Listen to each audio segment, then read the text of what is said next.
This is going to be the first in a handful of quick videos I want to do on the basics of Fusion 360. Now, Fusion 360, for those who don't know, is parametric 3D modeling in CAM workspace. It has been made popular largely in the 3D printing world, but it certainly has uses across hobby CNC, industry, lots of other places. One of the greatest things about it is that it is free for hobby use. So today we're going to start with talking about two things, sketches and dimensions. And these I think are the two most fundamental pieces of Fusion and the pieces that often get glossed over in a lot of other tutorials.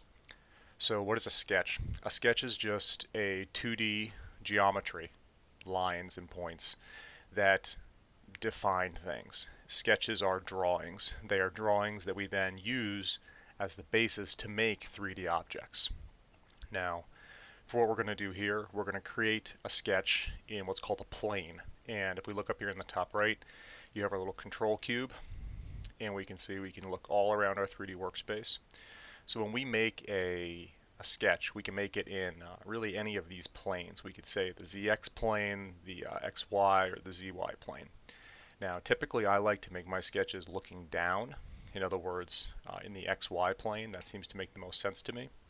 So I'm going to click top here, which will give us a top-down view. I'm going to come over here and click Create Sketch.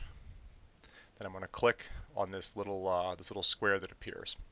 That defines us to use the XY plane.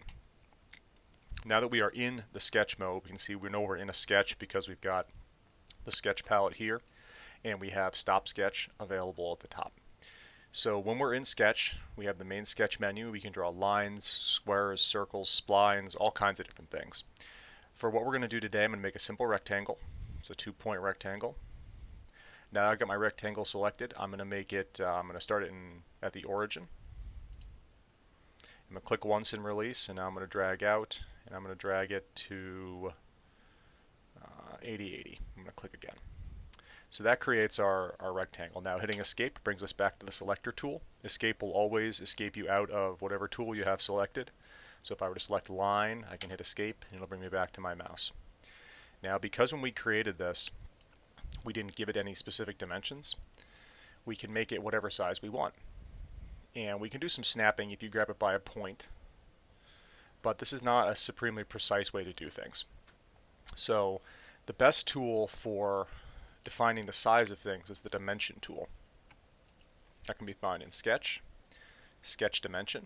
I always use D, which is the shortcut for it. Now you can use the dimension tool to draw dimensions between 2 points, or you can select lines. So in this case I'm going to select a line and click on it. Now I've got the dimension that it's just measuring what it is currently. I'm going to click again. It's going to give me an option. I'm going to put in a value of 50. Now we can see that I can drag this up and down, but I can no longer drag the left hand or either of the sides because we've defined the width to be 50. Similarly, I'm going to hit D again. I'm going to click the height, if you will, right, the Y, and I'm going to set this to be 60 and hit enter. So now we've got two lines or two dimensions defined that define the size of the rectangle that we have here. I can't change any of these by dragging on them, but if I want to go back and change my dimension, you just double click on the dimension, enter a new one, and hit enter. Now once we're done, I'm going to come over here to the top right and I'm going to hit Stop Sketch. And now we can see that we have a rectangle defined in our XY plane. That's it for this one. We're going to come back next time and extrude this into 3D space, as well as talking about how to define additional sketches on the faces of objects.